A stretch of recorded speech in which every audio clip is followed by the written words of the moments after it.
성도 여러분 안녕하십니까? 오늘 이 아침 여러분과 함께 요한복음 9장 1절부터 7절에 나오는 말씀을 가지고 은혜를 나누려고 합니다. 제목은 소경을 고치신 표적입니다. 4절부터 7절의 말씀만 제가 읽겠습니다. 때가 아직 낮음에 나를 보내신 이의 일을 우리가 하여야 하리라. 밤이 오리니 그때는 아무도 일할 수 없느니라. 내가 세상에 있는 동안에는 세상의 빛이로라. 이 말씀을 하시고 땅에 침을 뱉어 진흙을 이겨 그의 눈에 바르시고 이르시되 실로암 못에 가서 씻으라 하시니 이에 가서 씻고 밝은 눈으로 왔더라. 하나님께서 이 땅을 창조하실 때 성경은 이렇게 표현하고 있습니다. 창세기 1장 3절로 4절에 보면 하나님이 빛이 있으라 하심에 빛이 있었고 그 빛이 하나님의 보시기에 좋았더라 라고 말합니다. 어떻게 좋았더라라고요? 보시기에 좋았더라. 여러분, 우리가 어느 기관을 통해서 볼 수 있습니까? 눈을 통해서 볼 수 있습니다. 하나님께서 창조하실 때, 이 땅을 창조하실 때에 냄새가 좋았다, 맛이 좋았더라 라고 한 것이 아니라 뭐라 표현하셨는가 하면 보시기에 좋았더라 라고 그렇게 말씀을 하셨어요. 말을 못하고 듣지 못하는 것도 큰 고통이지만 만약에 사람이 보지 못한다면 그 고통은 얼마나 크겠습니까? 아기가 만약에 여러분 태어났는데 그 아기가 태어나자마자 앞을 보지 못한다면 여러분 그 고통은 어떨까요? 자신을 낳아준 엄마와 아빠를 못 봅니다. 여러분 세상의 모든 것이 그 아이에게 어떤 의미가 있겠습니까? 그래서 삼중교를 겪었던 헬렌 켈러가 이렇게 말했습니다. 듣지 못하는 것도 고통이요 말하지 못하는 것도 고통이지만 뭐하지 못하는 것이 가장 큰 고통이라고 했냐면 보지 못하는 것이 가장 큰 고통이다 그랬습니다. 제가 지금 말씀의 서두에 눈의 중요성에 대해서 말씀을 드리고 있는 것입니다. 다시 한번 말씀드리지만 하나님께서 천지를 창조하시면서 빛이 있으라 하시면서 그 보시기에 좋았더라 라고 하는 그 표현을 통해서 하나님께서 오늘 우리의 삶 가운데 보는 것의 중요함이 얼마나 중요한 것인지를 가르쳐주고 있는 것입니다. 그런데 오늘 본문 요한복음 9장 1절부터 7절에는 예수님께서 날 때부터 소경이었던 사람을 치료하신 기적에 관한 말씀을 기록하고 있습니다. 결론부터 말씀드리면 그가 날 때부터 보이지 않았지만 그 육신적인 장애를 치유할 수 있었던 것은 비록 그의 육신적인 시력은 망가졌지만 그의 영적인 시력이 살아 있었기 때문입니다. 하나님께서는 사람을 창조하실 때 오감과 더불어서 하나님과 교통할 수 있는 영적인 시력을 만들어 주셨습니다. 그런데 오늘 본문에 나타난 이 소경은 비록 그의 육적인 눈은 볼 수 없었지만 나면서부터 볼 수 없었죠. 그렇지만 예수님을 볼 수 있는 영적인 눈이 살아 있었던 사람이었어요. 그런데 그 소경과는 반대로 성경 요한복음 8장과 9장을 보면 육신적인 눈은 멀쩡하지만 영적인 눈이 완전히 멀어버린 사람들이 있는 것입니다. 그들은 말 그대로 영적으로 소경인 사람들이었어요.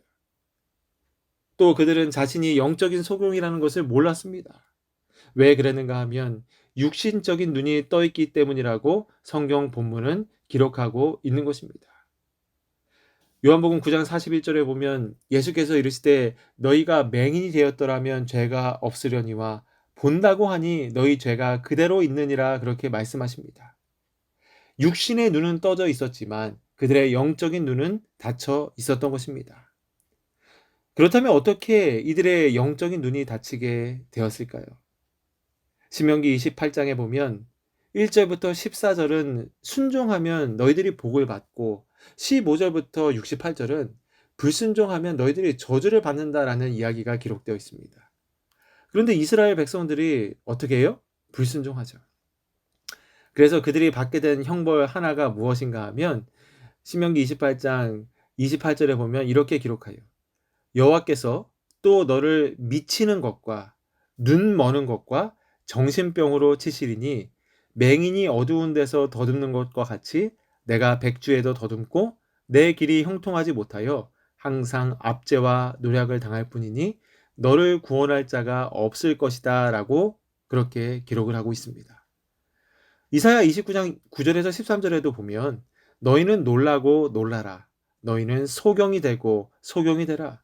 그러면서 13절에 이렇게 이야기합니다. 주께서 이르시되 이 백성이 입으로는 나를 가까이하며 입술로는 나를 공경하나 그들의 마음은 내게서 멀리 떠났나니 그들이 나를 경외함은 사람의 계명으로 가르침을 받았을 뿐이라.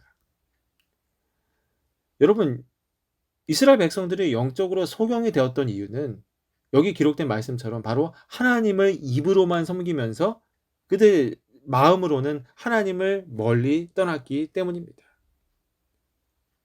다시 오늘 본문의 말씀으로 돌아와서 여러분, 이제 예수님께서 마지막 유월절을 6개월 정도 앞둔 시점에 그 육신의 눈이 날 때서부터 먼, 정말로 인생의 절망이 무엇인지를 잘 알고 있는, 세상이 어떻게 생긴 것인지를 알지 못하는 그 육신의 눈이 먼 소경을 치유하십니다. 그는 비록 육신의 눈이 안 보였지만 예수님을 영접할 수 있는 영적인 눈이 열려 있었던 사람이었어요. 그래서 그는 예수님을 구주로 영접할 수 있었습니다. 여러분, 여기 오늘 본문에 병고침을 받은 사람의 변화된 모습에 주목해 보시기를 바랍니다. 나면서부터 이 소경대자가 어떻게 예수님을 부르고 있는지를 우리가 볼 필요가 있어요. 제가 말씀드린 것처럼 예수님께서 나타내신 표적은 그 표적 자체의 의미가 있는 것이 아닙니다. 그 표적을 통해서 예수 그리스도가 누구신가를 보여주고 또 그 예수를 발견한 자들로 하여금 생명을 얻게 하는 것이 그 표적의 목적입니다.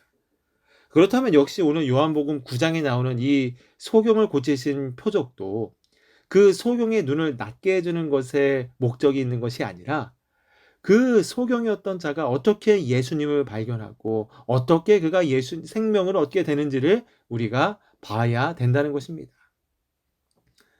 오늘 본문 11절에 이렇게 기록하고 있습니다. 대답하되 예수라 하는 그 사람이 진흙을 이겨 내 눈에 바르고 나더러 실로암에 가서 씻으라 하기에 가서 씻었더니 보게 되었노라. 사람들에게 이렇게 말했어요. 여기 보니까 처음에 이 소경이 예수님을 가리켜서 뭐라고 말했는가 하면 예수라고 이름을 부르면서 그 사람이라고 여기 말하는 것입니다. 예수라고 하는 그 사람. 그런데 이 소경의 그 고백이 어떻게 바뀌게 되는가 하면 17절에 보시면 이렇게 나오죠. 이에 소경되었던 자에게 다시 묻되 그 사람이 내 눈을 뜨게 하였으니 너는 그를 어떠한 사람이나 하느냐 대답하되 선지자니이다 한데 그랬어요. 바뀌었죠. 그 다음에 33절에 보면 또 예수님을 부르는 호칭이 달라집니다. 이 사람이 하나님께로부터 오지 아니하였으면 아무 일도 할 수 없으리이다. 하나님께로부터 온 사람이라고 하는 더 진보된 그 고백을 하고 있는 것입니다. 그리고 마침내 38절에 이렇게 고백하죠. 가로되 주여 내가 믿나이다 하고 절하는지라. 나면서부터 소경된 자는 영적인 소경이 되어버린 바리새인들과의 논쟁을 통해서 예수님과의 대화를 통해서 예수님이 누구신지에 대한 그 인식을 점점점 확장해 나가고 있었습니다. 처음에는 그저 예수라고 하는 사람이라고 하는 그런 말을 했다가 그 다음에 선지자로 인식하고 그 다음에는 하나님께로부터 온 사람이라고 인식하다가 결국에는 주님이라고 고백하고 있는 것입니다. 여기 9장 25절의 소경이었던 사람은 예수님을 죄인이라고 주장하는 유대인들에게 이렇게 말하고 있어요. 특별히 공동 번역 성경에는 이렇게 기록하고 있습니다. 그는 이렇게 대답하였다.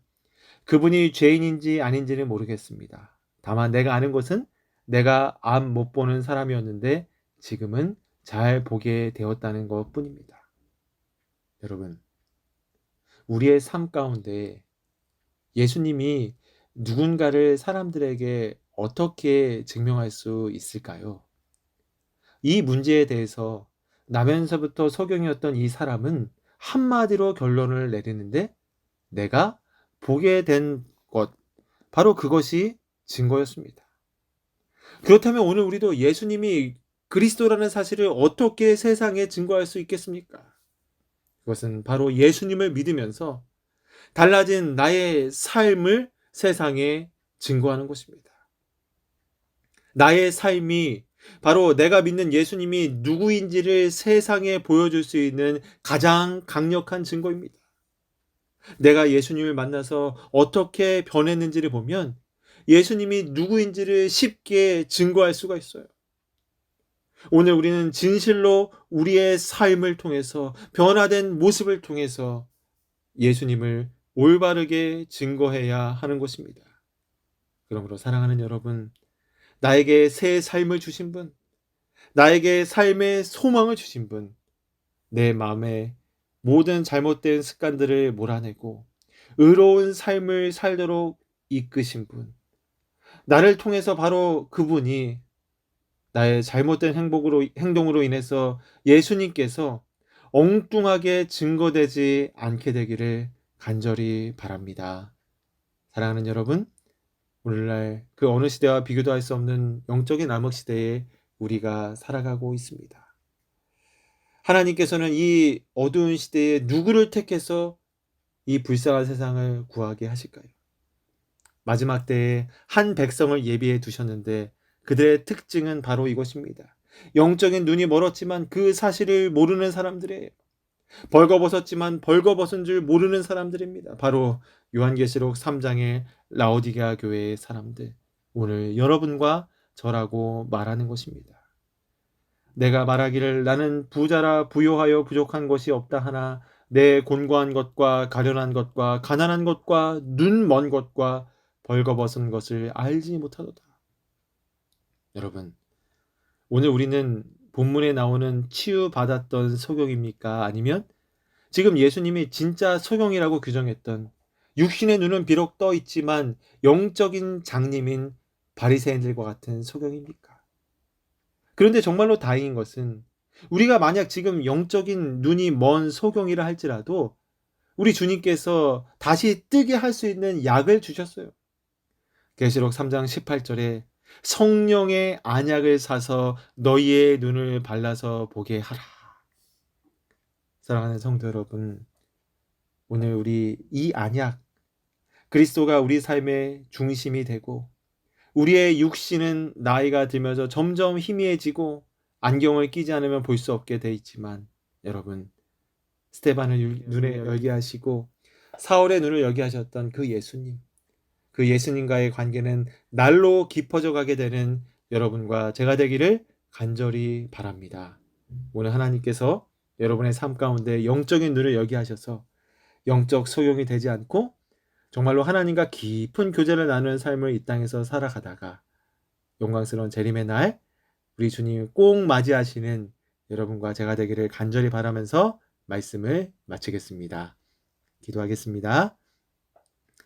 하나님 아버지, 혹시 오늘 우리도 영적인 소경이 아닌지 매일매일 우리 자신을 되돌아볼 수 있는 그러한 신앙인들이 될 수 있도록 도와주시고, 혹시 우리가 영적인 눈이 멀었다면 성령의 안약으로 치료해 주셔서 우리 예수님을 똑바로 바라보며 살아갈 수 있도록 주님 축복하여 주시옵소서. 주님과 함께 깊이 교통하는 삶을 통해서 주님을 증거하고 내가 만난 주님을 체험하면서 살아가는 우리 모두가 될 수 있도록 언제나 함께하여 주시옵소서. 예수님의 이름으로 기도드리옵나이다. 아멘.